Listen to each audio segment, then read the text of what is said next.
दैत्य महिषासुर की माता महिषी पहले वो एक अत्यंत सुंदर गंधर्व कन्या थी।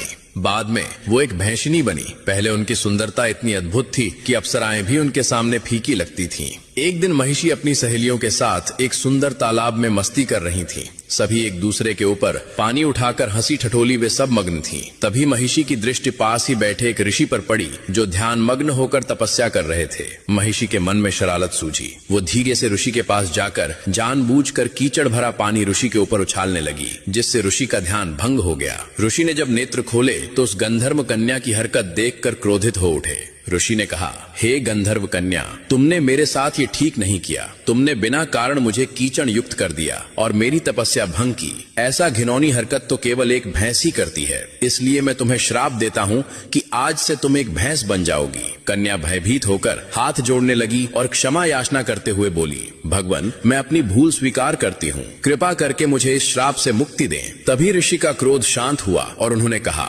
मेरा श्राप कभी असत्य नहीं हो सकता, परंतु तुम्हें कुछ राहत अवश्य मिलेगी। तुम दिन के समय संपूर्ण भैंस का रूप धारण करोगी, परंतु रात में तुम्हारा आधा शरीर नारी का और आधा शरीर भैंस का रहेगा। जिस दिन तुम किसी संतान को जन्म दोगी उसी दिन ये श्राप समाप्त हो जाएगा। ऋषि ये कहकर वहां से चले गए। तभी से महिषी दिन में वो भैंस के रूप में रहती और रात में आधी नारी और आधी भैंस में रहती थी। एक रात जब राक्षस राज रंभ जंगल में भ्रमण कर रहा था, तब उसकी दृष्टि महिषी पर पड़ी। रंभ उसकी अनोखी रचना देखकर चकित रह गया। उसने पूछा, हे देवी, तुम कौन हो? तुम्हारा आधा शरीर इतना सुंदर नारी का और आधा शरीर भैंस का क्या है? महिषी ने अपनी पूरी सच्चाई राजा रंभ को सुनाई।